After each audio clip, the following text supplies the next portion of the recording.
The Sacco and Vanzetti case tells the story of two ordinary workers fighting for justice in an unjust world. But this story isn't limited to just the lives of these two men. It's a reflection of a time that deeply resonated throughout American history and society. I hope you watch until the end without getting bored. And if you enjoy the video, don't forget to like it and subscribe to my channel for more content. Apologies in advance for any mispronunciations. Enjoy the video. Sacco worked at trimming shoes. Vanzetti was a peddling man, pushed his fish cart with his hand. Two good men a long time gone. Their names have been mentioned in songs. Two Italian immigrants, born in 1891 and 1888. Their full names were Ferdinando Nicola Sacco and Bartolomeo Vanzetti. Like millions of other Italians, they set out on the journey for the American dream at a young age. Nicola and Bartolomeo, unaware of each other, arrived in the United States 1 year apart, in 1909 and 1908. Vanzetti described the immigrant experience like this: "My first surprise came at the immigration office, where they treated us like animals. I won't even speak of kindness or courtesy. I came here full of hope. Among the cars, trains, and rushing people, I didn't know what to do, and I was all alone." The years flew by, with the fast pace of life sweeping them along. After some time in America, Sacco married a woman named Rosina Zambelli. They had a son named Dante, and later they would have a daughter, though Sacco would be separated from her while in prison. Sacco worked 6 days a week in a shoe factory, enduring 10-hour shifts. He was deeply committed to the fight for workers' rights, often giving speeches about improving working conditions. Because of these speeches, he was arrested in 1916. Vanzetti, on the other hand, tried his hand at various jobs when he arrived in America. His family back in Italy had always hoped he would become a lawyer. Even in the jobs he held, Vanzetti was always involved in the workers' rights struggle. When he organized a strike against a company, he was fired, and no one was willing to hire him after that. He eventually set up a small stall to sell fish. The two men became involved in politics with a group of Italian anarchists living in America. When Italy entered World War I, the entire group was called back to serve in the military. However, not wanting to kill in the name of the state, they fled to Mexico. After the war, Sacco and Vanzetti returned to America and settled in Massachusetts. The group remained intact, and on May 3, 1920, one of their members was allegedly killed by the police. On May 9th, Sacco and Vanzetti, along with their comrades, suspected the police were responsible and planned a protest. But before they could take action, they were arrested during a police raid, accused of possessing anarchist pamphlets and weapons. Just a few days after their arrest, the charges against Sacco and Vanzetti changed dramatically. They were accused of participating in a robbery in Braintree. Some sources say it was a shoe factory heist. Others claim it was a bank robbery. During the robbery, 2 men were killed, and Sacco and Vanzetti were charged with their murders. The truth is, on the day of the crime, neither of them were even in Braintree, but they were immigrants and anarchists, and for the authorities, that was enough to justify their arrest. During World War I, the rise of leftist ideologies in the United States sparked widespread fear and anxiety. In this climate, Sacco and Vanzetti were arrested and tried in a highly charged atmosphere, especially in areas with large Italian-American populations.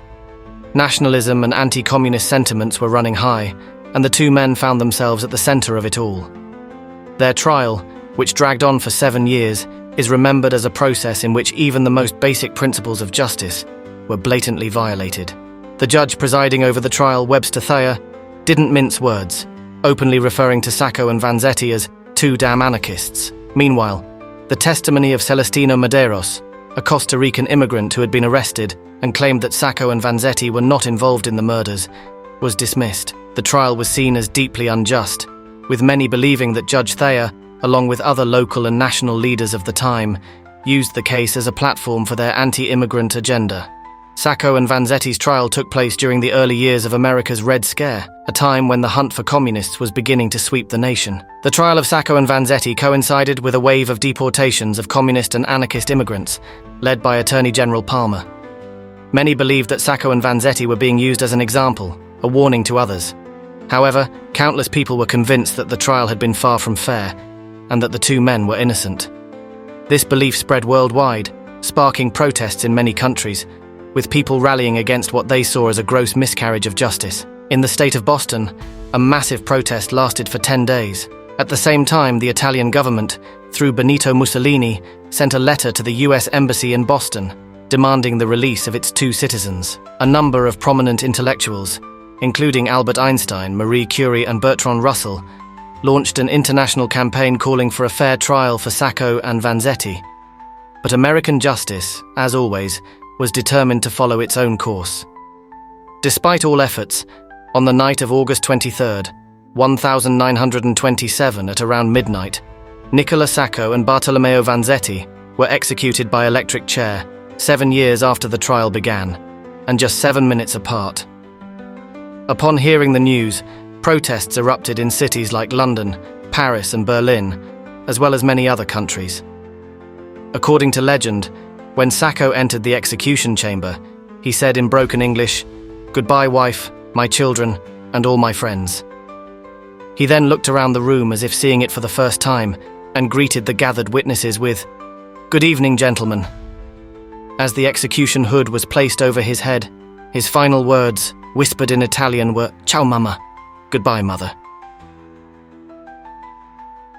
A few minutes later, Vanzetti was brought in.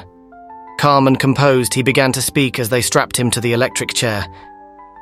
"I have never committed a crime, though I may have sinned once in a while." He then turned to the head guard and said, "Thank you for everything you've done for me. I am innocent, not just of this crime, but of all crimes. I am innocent." Pausing, he firmly delivered his final words. "Despite what is being done to me today, I wish to forgive some people. A good socialist is forgiving." Albert Einstein was undoubtedly one of the most pained by these executions. Reflecting on the tragedy, he once said, "Poor humanity. It is harder to crack prejudice than an atom. Everything must be done to keep the Sacco-Vanzetti tragedy alive in the conscience of humanity." In 1977, on the 50th anniversary of the Sacco and Vanzetti executions, Der Spiegel magazine's 31st issue reported the following. Last Tuesday, Sacco and Vanzetti were officially exonerated. Massachusetts Governor Michael Dukakis announced that after careful review, it was determined that the 2 immigrants were victims of a miscarriage of justice. Sacco and Vanzetti had been dubiously convicted in 1921 for murder and robbery. The governor declared that the new investigation revealed that the judge and prosecutor were biased against immigrants and dissenters, and that the trial was conducted in an atmosphere of political hysteria. Today, the case of Sacco and Vanzetti still lingers in the minds of many. Their story has become a symbol in the fight for justice and the protection of human rights. And now, it's in your mind too. I hope you've watched without getting bored. Thank you for watching, and until the next video, take care.